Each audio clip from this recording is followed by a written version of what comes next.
Roxo Media House.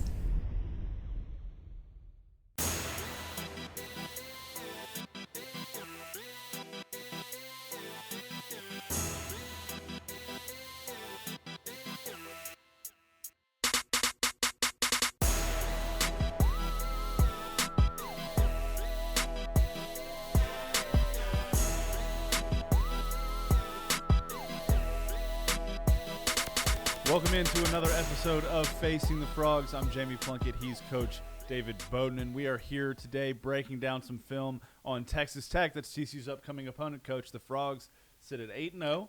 They are number 7 in the college football playoff rankings as they've come in this week for the first time, behind one-loss Alabama. We could talk about that all day, but that's a different kind of show than we're doing here. We are looking ahead to TCU's next opponent, the Red Raiders. They come to town this Saturday, 11 a.m. kickoff on Fox. It is big noon kickoff, so all of the guys from Fox, Reggie Bush, Matt Leinart, all that whole squad is going to be in town for the game. It's going to be great. It's already a sellout. And as we normally like to do here on Facing the Frogs, we're going to take a look at the Red Raiders on both sides of the ball. But before we get into the plays, Coach, you've watched a lot of film this week on Texas Tech. Give me your kind of perception of the Red Raiders as a football team. Yeah, well, first off, I knew you couldn't help yourself but talking about the college playoff. As much as you didn't want to talk about it, you had to insert it in there. Just a little bit. I get it. I know it's top of mind. No, I think this is a team right now that's just trying to play consistent, right? I mean, you obviously saw everyone knows about the Texas win, and they had some momentum going there for a while, and then really sort of laid an egg against Baylor in this past game. We're going to take a look at that film. But, defensively, we want to start there, and they've got 7 quote-unquote super seniors, right? And that term came into play with the COVID year, the extra year. So 7 guys on defense that are in the 2 deep, so part of the rotation that are considered that super senior. So a lot of experience, and mostly comprised of all upperclassmen at the very least. So guys who play a lot of football, and so they're able to do multiple things defensively. They still kind of have some mishaps, and we're going to see some of those things, but again, I think they feel as though defensive coordinator Tim DeRutter, who's been around, he was at A&M as a defensive coordinator a while back, came from Oregon his 1 year there as a DC, was at Cal before that, and obviously was the head coach at Fresno State. And so a guy who's been around as well defensively on the defensive line, someone we're familiar with, right? Yep. Zarnell Fitch, who played at TCU and coached there for a long time as well, and so some familiar faces. The head coach, Joey McGuire, is a guy who coached at Cedar Hill, Cedar Hill High School, won a bunch of state championships there, went on to be assistant at Baylor for a few years, first under Matt Rule, and then under David Aranda right after that. Yeah, so again, there's a lot of tie-ins and crossover, as there always is here in the great state of Texas, right? So, but defensively, I think they've got to just kind of searching for an identity. Offensively, which we'll see afterwards, it's a Zach Kitley, a guy who was under Cliff as a student assistant under Cliff Kingsbury, and then as a GA, he went on, really made his name. He went to Houston Baptist, which is it's now Houston Christian. They just switched the name. They did. And then went to Western Kentucky. When he went to Western Kentucky, he took his quarterback with him, Bailey Zappi, now playing for the Patriots, and threw the ball over the yard, right? It took a lot of those air raid principles, had some tweaks and some things that he added. But I don't know if it's the identity necessary that head coach Joe McGuire wants, right, at Texas Tech. I think he'd like some of those air raid deals in there. I think if it was up to him, if he had the personnel, which they don't, he'd like to be a little bit more smash mouth up front, run some 12 personnel. He's a defensive guy, sort of, that carries over to his offensive philosophy. But they just don't have the horses up front to do that. So this makes a lot more sense what they're doing offensively. So I'd say we jump in right away, Jamie, with this defense and take a look at this first series against Baylor. Yeah, let's make it happen. So Baylor won this football game 45-17, but it was close for quite a while. Baylor didn't really pull away until the second half. Really the fourth quarter is when things started to get out of hand. But, you mentioned that on the defensive side of the ball, Tim DeRuiter is their defensive coordinator, and TCU legend Zarnell Fitch is their defensive line coach. But what can you tell me as we kind of go through this first possession of the game for Baylor? Yeah, so it's really sort of this was in vogue for a while in the NFL, kind of still is. I mean, the from Bill Belichick, honestly, to Nick Saban, they're doing it in Alabama. It's that hybrid 3-4-4-3. So you're playing with 3-4 odd personnel, but you can get a lot of even fronts, over fronts. They run some under, which we'll see in a little bit. So very versatile front with odd personnel. So meaning 3 down linemen on the defensive line, and then 2 outside linebackers that can do a lot of different things. Tyree Wilson, number 19, down here. We'll start off. So we saw him at Media Days, Jamie, and Yes. it looked like he was created out of some lab.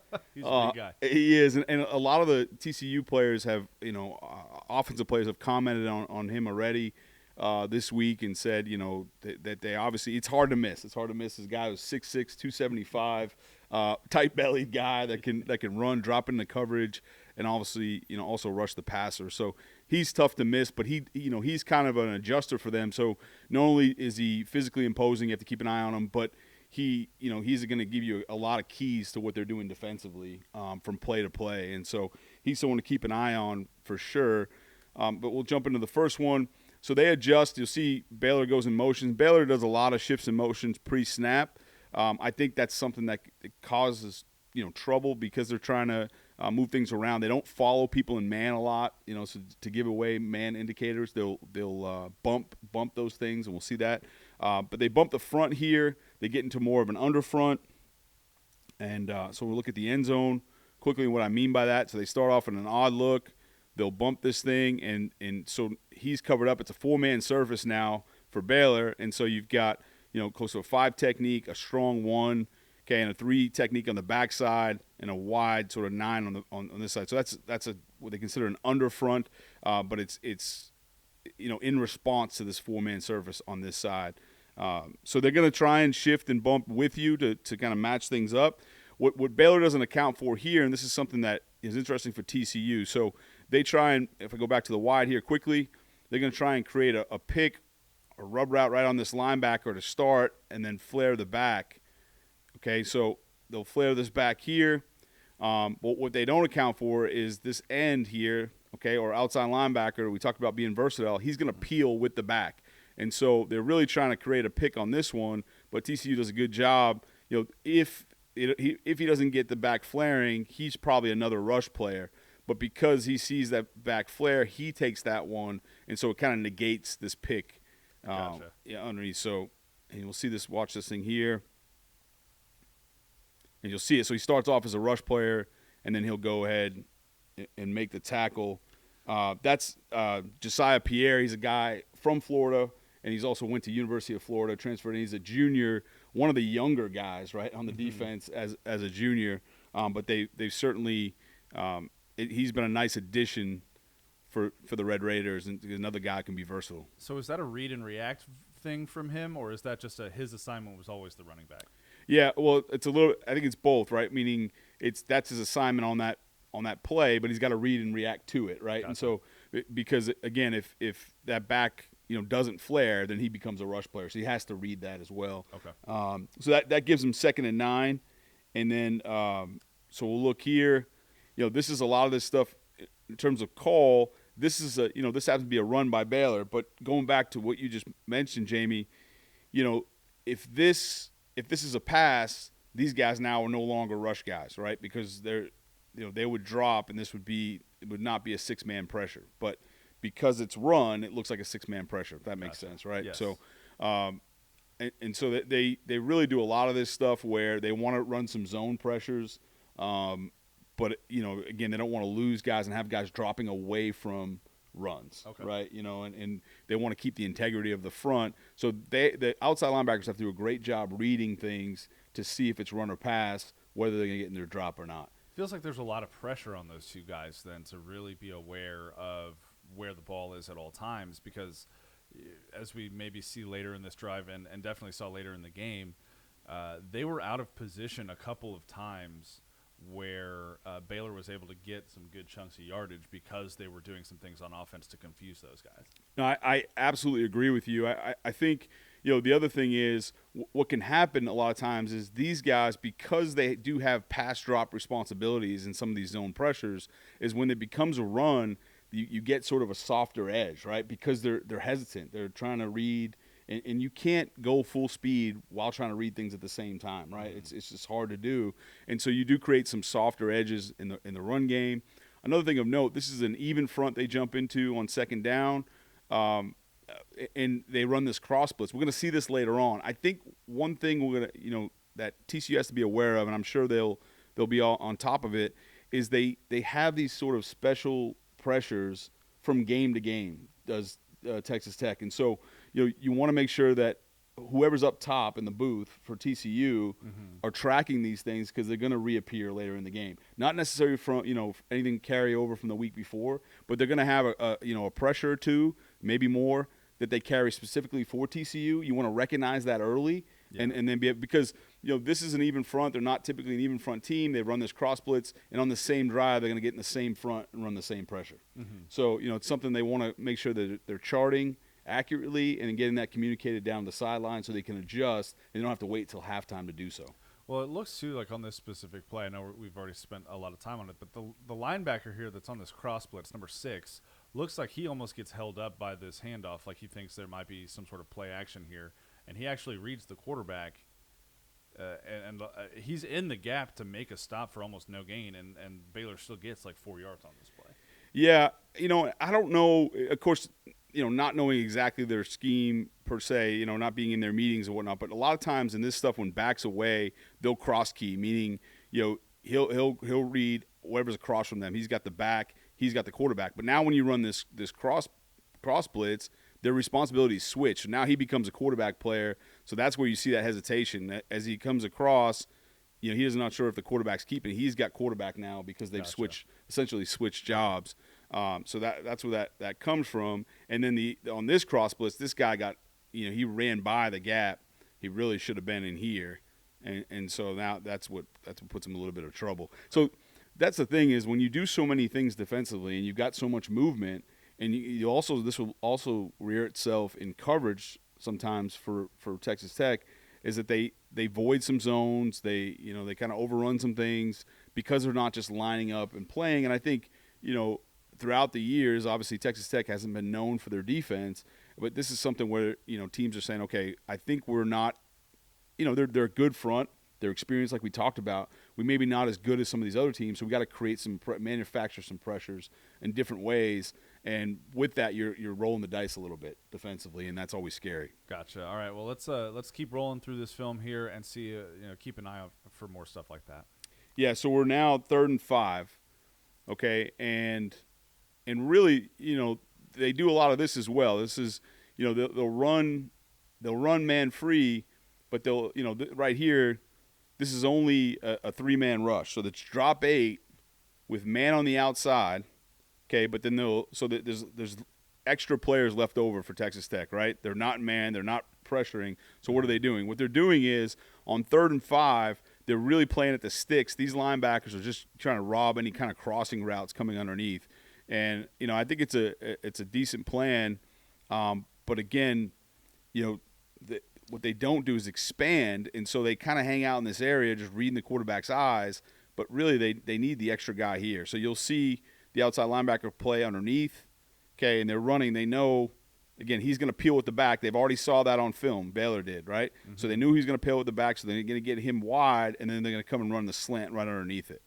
But now, had they got a hook curl player from one of these guys, right, to go in this hook curl zone, he could have robbed that. But again, they do a lot of this where they're staring in the backfield. He tries to play the low hole a lot of times, but gets lost in no man's land. And obviously that results in a first down for Baylor, keeps the drive alive instead of being 3 and out, which, that's such a huge thing for a defense in 3rd down situations. You got to get off the field, and Tech just doesn't do that here. Oh, for sure. And, when Tech does go drop 8, they typically have a twist with it. They don't want to just stay stagnant up front. So in a 3-man, so that we'll see this pop up a lot. This is just a basic twist between the nose and the end here. What they're trying to do, Jamie, is, as we talked about, Tyree Wilson here, he's going to come down and pick this one. So he's trying to pick the center. Okay, and literally his job is not to rush the quarterback. It's so just to throw off their protection. So he'll come in and pick that guy to Does try. a pretty good job. Yeah, he certainly does, right? And kind of rocks him. So he's giving himself up and trying to get this guy to engage and then loop back around, right? So that's how they set that one up. But Baylor honestly does a pretty good job, giving the quarterback enough time. It's definitely something to look for. TCU's offensive line has done a really good job in pass protection this season, very much improved from a year ago. And they go against a 3-down front every day in practice, so I'm sure they've seen a little bit of this. Steve Avila spoke to the media this week and mentioned the fact that Coach Fitch was over at Texas Tech now, and that might allow Tech to know some of these offensive linemen's tendencies and what they're good at, what their struggles are.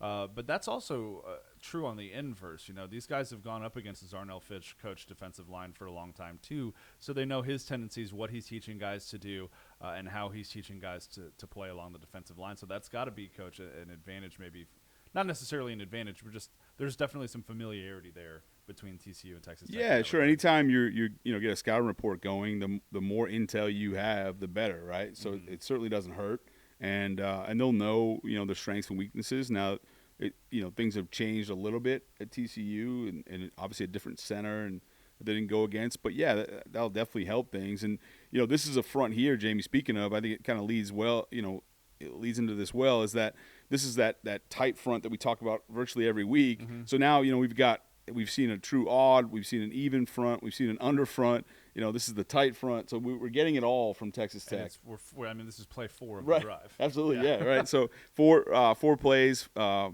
different fronts, and so this is the takeaway zone. It was the right call because it is zone coming at him. But honestly, you watch the feet here. 43 for Texas Tech.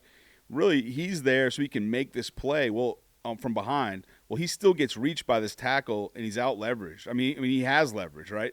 The defensive tackle end has leverage here, and he still gets reached. You just kind of watch it. It's because of his feet, but that should never happen. But it's nice if you're TCU saying, okay, even if they're going to line up in that, let's go ahead and keep the play on because I think we can get that guy reached, right? Exactly, especially we got Brandon Coleman, an incredibly athletic guy at left tackle. Absolutely.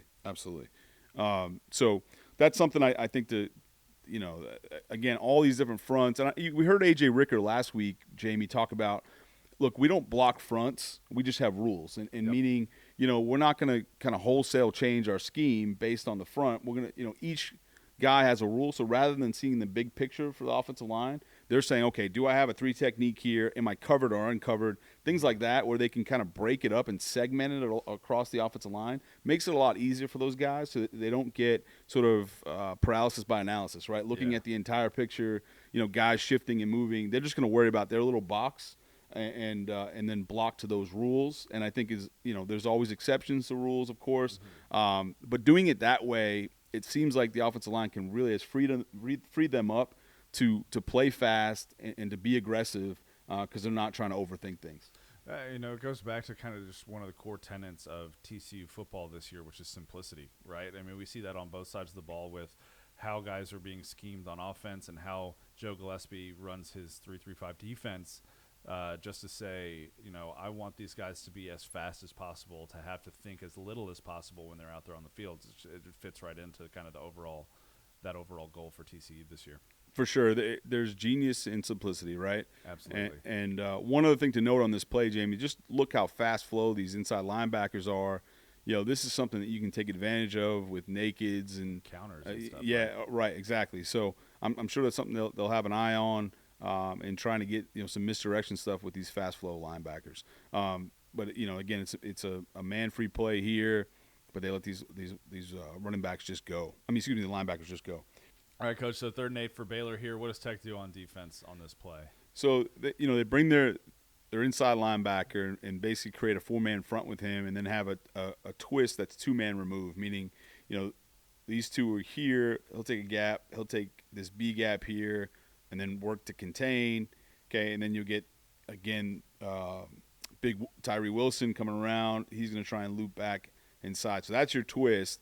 Okay, on this side here, they're going to play sort of a 2-deep shell to the trips, okay, and then this nickel and this this outside linebacker and then this inside linebacker are both going to try and wall these guys, meaning trying not to let them in here, right? So they're trying to wall that off because they know they're vulnerable, right? You see all the green grass here, so they're going to try and play hard inside leverage for that reason. So they're playing too deep to these trips over here, and then this safety actually has 3 vertical. We talked a lot about that last week on Dissecting the Frogs and how TCU attacked West Virginia with this.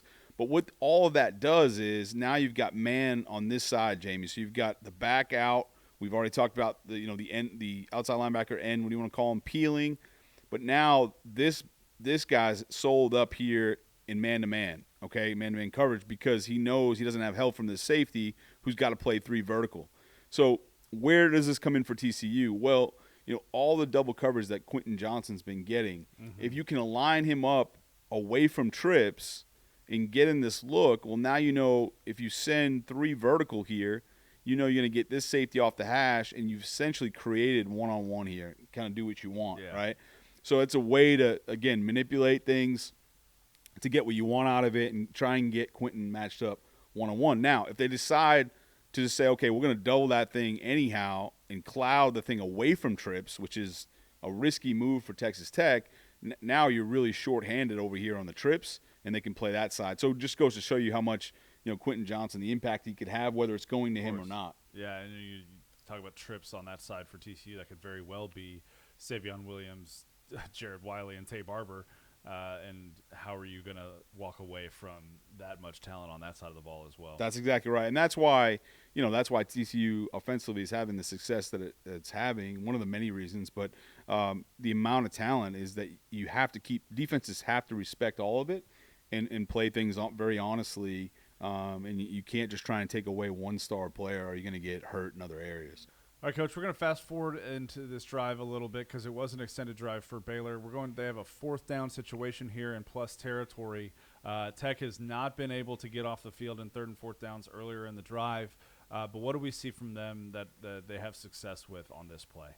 Yeah, so, 4th and 2 here, you're going to get – I think, again, Baylor is a team that does we talked about a lot of pre-shifts and motions. But I think this is really something that TCU needs to take a look at because it does hurt them in terms of getting lined up. They're not a team that's going to follow in man underneath. Again, they're going to pass this off. What I mean by that is this. So if you go back, you see guys roll to the motion. Okay, you see the safety, these 2 safeties here. So he was down.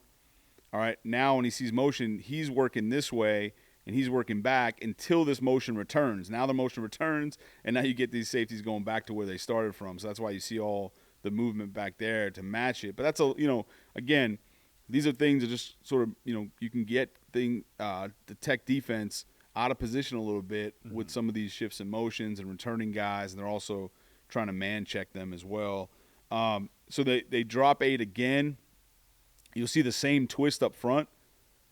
So that's that same, twist we saw earlier when they dropped 8. So there are some patterns, but again, a lot of them are in-game patterns. So again, whoever's recording this stuff for TCU in the booth has to do a great job this week because you're going to see things show up over and over again, and it may surprise you early, but it shouldn't surprise them later on because it's going to be consistent to some of their their coverages and pressures. Well, that plays kind of into TCU's hands as far as the adjustments we've seen the Frogs make throughout the course of games over the last few weeks.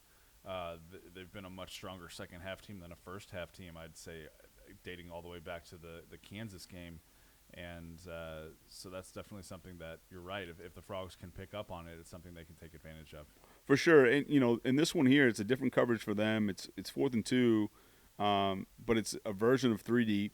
And this is kind of showing up for Texas Tech, where it hurts them is they'll cut guys loose in that low hole area. What I mean by that, I'm going to show it here.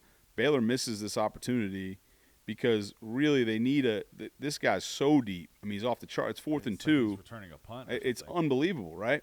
And so, and this is a lot. Now, he's a good player and a guy that if they're playing man free, he's a little tighter and he becomes the alley runner for run. That shows up a lot. But here in 3D, I believe Tech wants a low hole player, meaning they're going to play high hole or the middle of the field closed deep, and then a low hole player in here. But they get caught flat-footed here, and he sneaks behind him. Baylor just misses it and ends up running for it instead and taking off and running and sliding, and they get the spot before it, and they come up short here. But again, I think there's some areas, Jamie, all that to say that, you can find out where they're voiding either zones in their coverage, or sometimes they get they miss a gap. They don't completely gap out. And you got to be able to capitalize on Saturday if you're the Horned Frogs. It looks to me too, this final play being a good example. It's like if Blake Shapen has just a hair more patience, someone's going to come open. And I think one of the things we've seen Max Duggan do incredibly well this year is have that patience to a detriment at some points where he's taken a couple sacks that he probably shouldn't has, but Max Duggan's pocket patience this year, I think, is going to be really valuable on Saturday as he kind of waits for guys to get open in this defense. Right. Yeah, it's a trade-off for Max Duggan, right? It's like, you're not throwing the ball up for grabs, right? But with that, you're going to just, inherently going to take a couple more sacks. Mm-hmm. But I think, certainly him taking care of the football has to remain the priority. But you're right on that for sure. And again, too, if Max Duggan does use his legs in a 4th and 2 situation like this, I can almost guarantee you he's not going to slide. That's right. That's right. All right. So as we continue facing the Frogs here on Texas Tech Week, we're going to take a quick break, and when we get back, we're going to look at the Red Raiders on the offensive side of the football. Simply the best barbecue in Fort Worth. Dine-in, catering, or drive-through. 2900 Montgomery, just off I-30.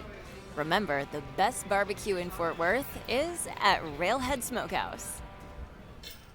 Texas-based Happy Water offers the best-tasting, sugar-free kids drink ever made. Happy Water comes in 4 delicious flavors that you can find at local retailers and on Amazon. Each pouch contains 0 grams of sugar, 0 calories, and 0% juice.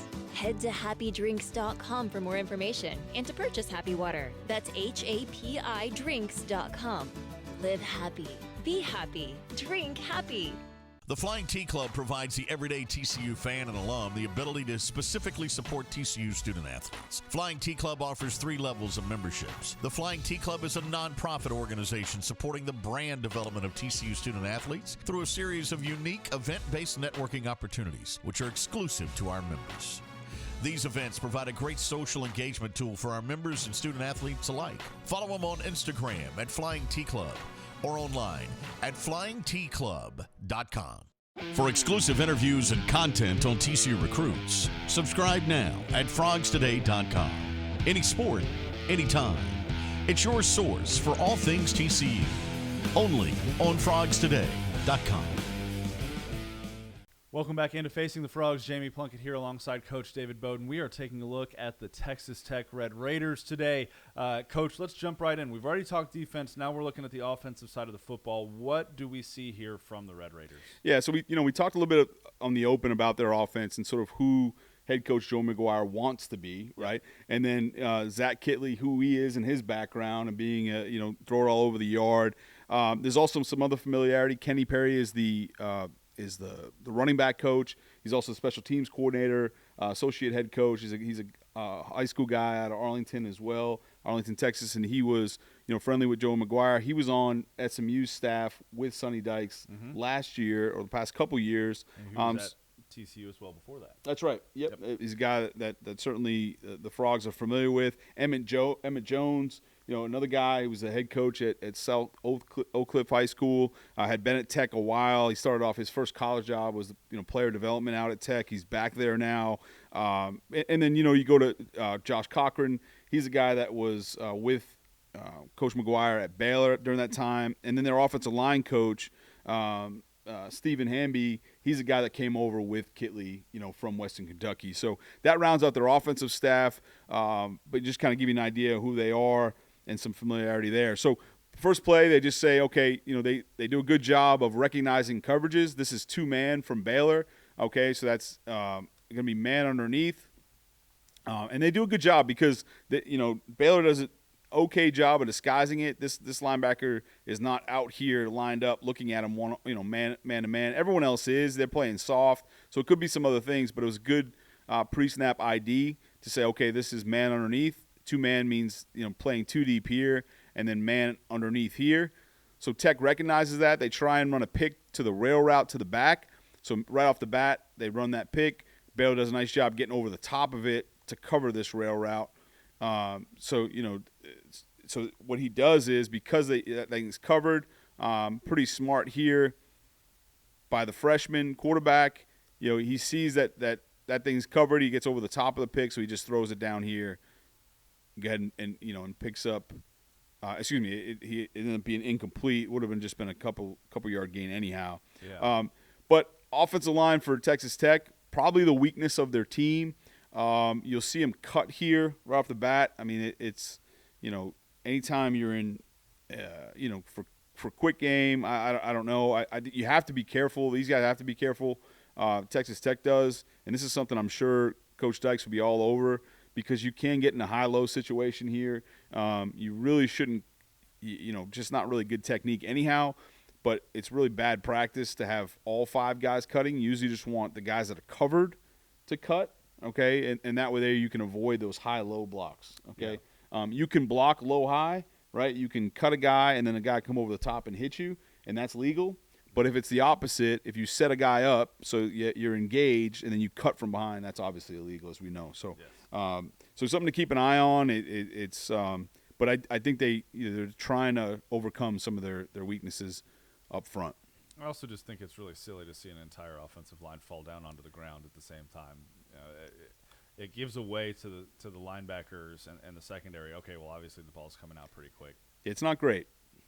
It's not great. But again, they don't have the big bruising bodies up front yet. I think that this is their they'll have come through their first recruiting cycle with this new staff, and I'm sure they'll get there to have that identity. I think that Coach McGuire wants. So they're trying to make up for it and do what they can with the personnel that they have. But this is, I think, where they want it, where the head coach would like to be on the second down, on 2nd and 10. They run GH counter, which is guard and the H-back pulling.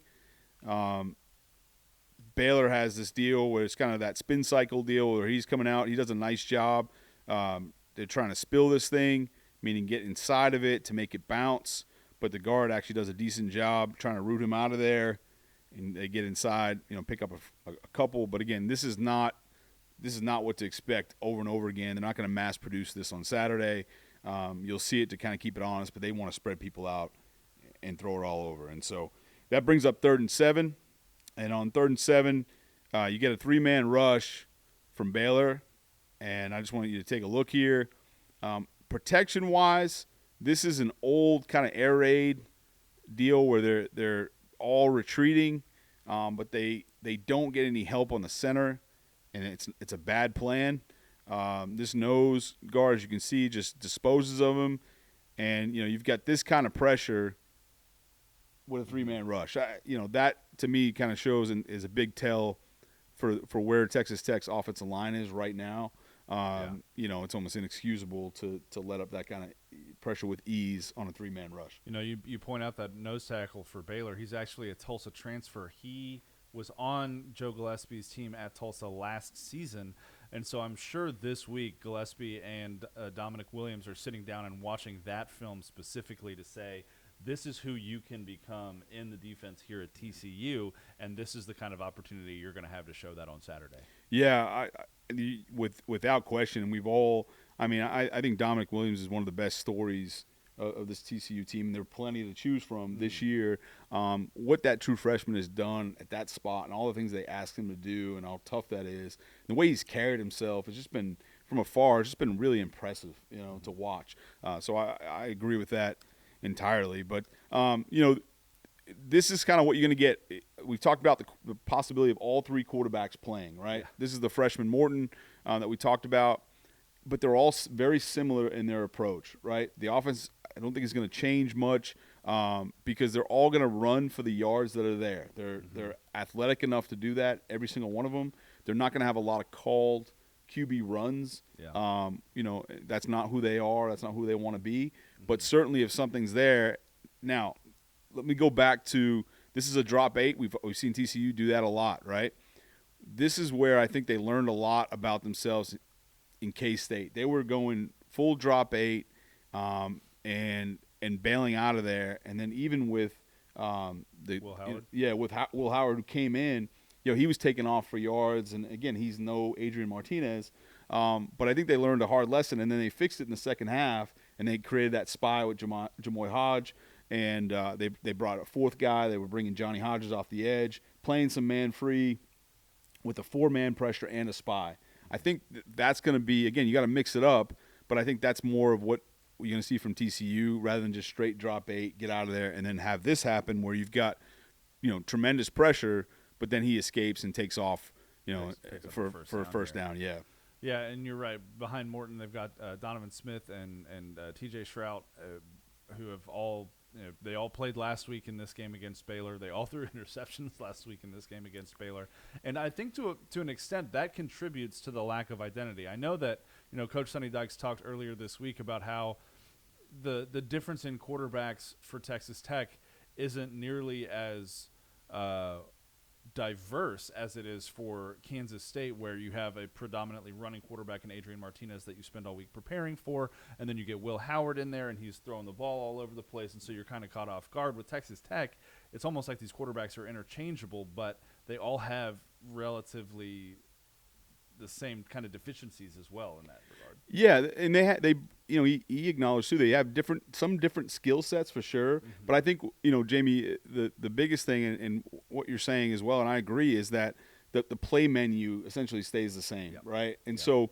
defensively, you can scheme to that play menu as opposed to just each quarterback having a different plan entirely, because you're pretty much going to get the same concepts.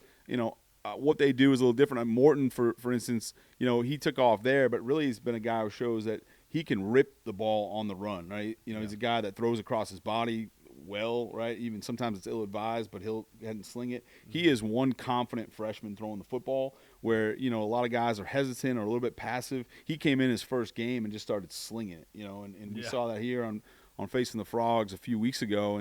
And so, yeah, I think you're right. The scheme will stay the same defensively. This play here, to me, this is more where Texas Tech is offensively. Yes, this is a wild formation, but they want to the overall theme here for Tech is they want to spread the ball out. They want to get the ball out in the perimeter. They want to catch and rip it.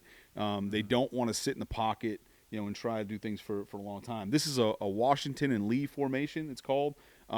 Really old formation, but it came back into prominence once Chip Kelly was with the Eagles. He used it there.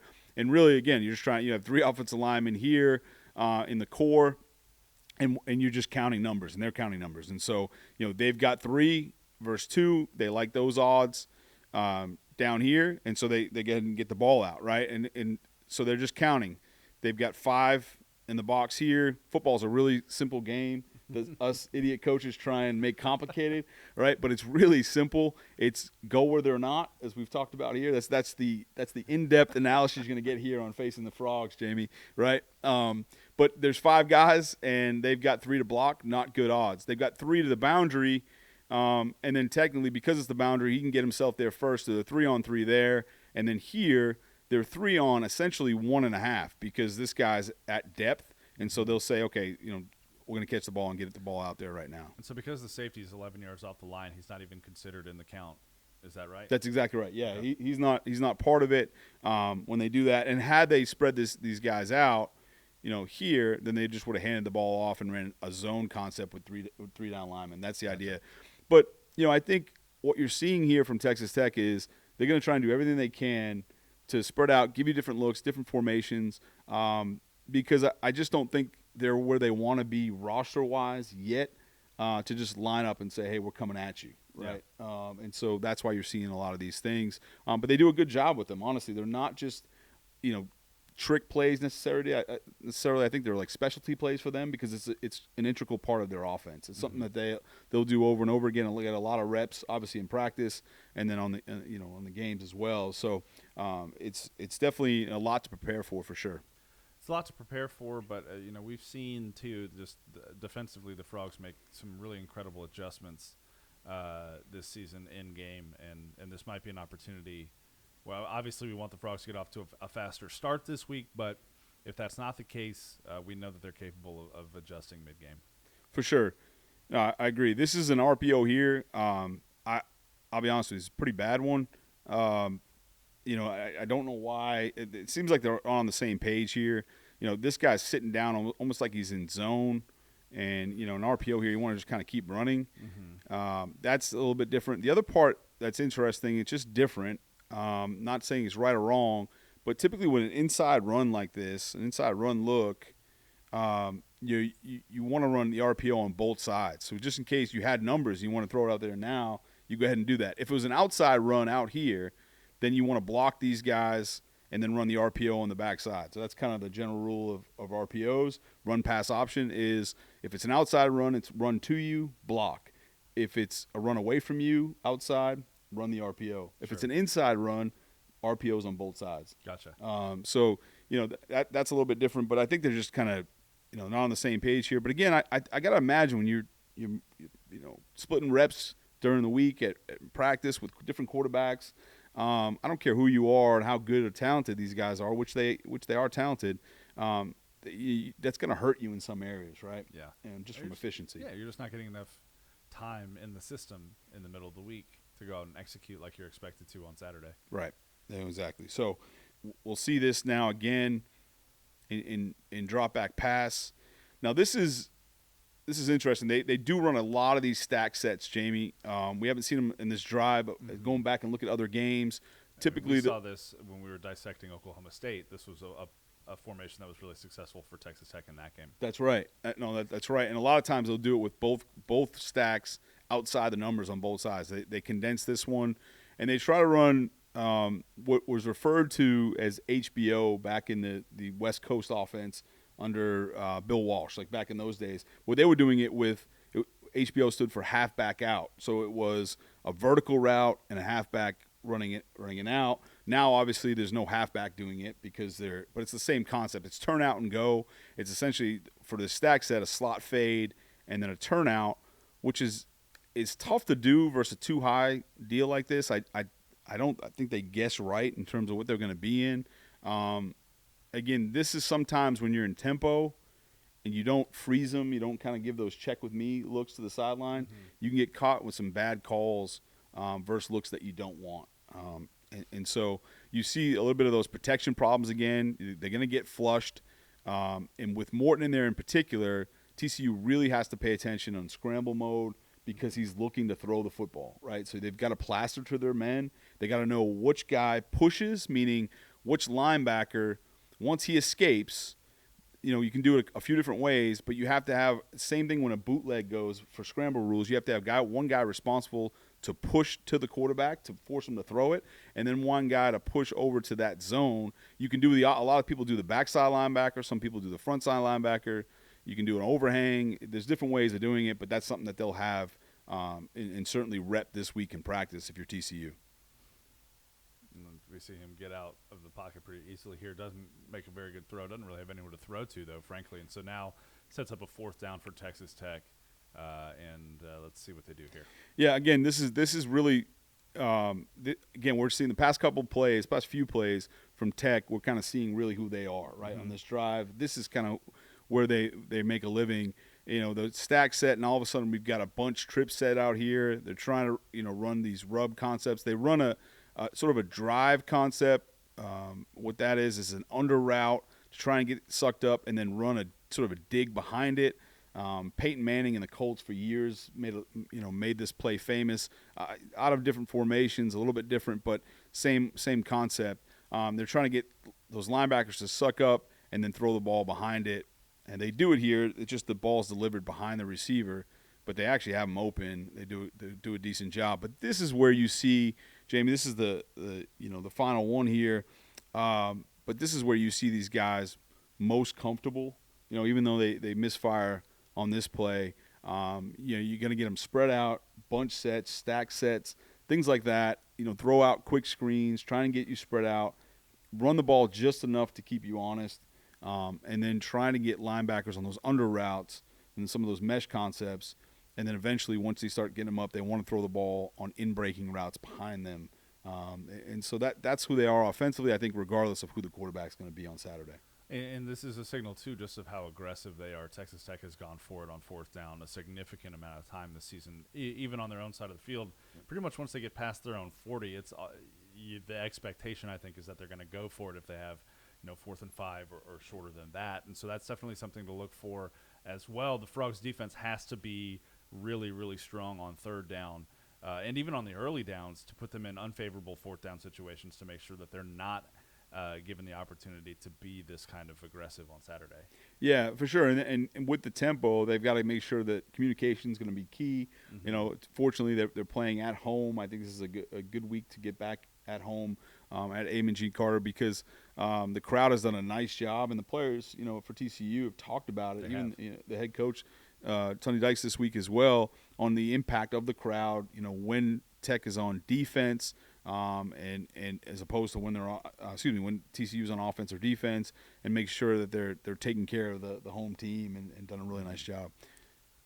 All right, Coach. Well, as always, it's been a pleasure breaking down film with you. Folks, you can see this episode and every episode of Facing the Frogs and every other episode of every other show we do over here at Frogs Today on the Frogs Today YouTube channel. Make sure that you like it, subscribe it, share it with a friend so that we can get the Frog faithful more educated about the upcoming TCU opponents, thanks to Coach Bowden over here. And as always, make sure you're checking out all of the great content over at frogstoday.com. The subscription right now is $1 for your first month, so there's no better time than to jump in right now, read more about the 8-0 Horned Frogs as they prepare for the Texas Tech Raiders. For Coach Bowden, I'm Jamie Plunkett. This has been another episode of Facing the Frogs. We'll see you next week when we're breaking down those Longhorns from the University of Texas. We'll see you then. Go Frogs.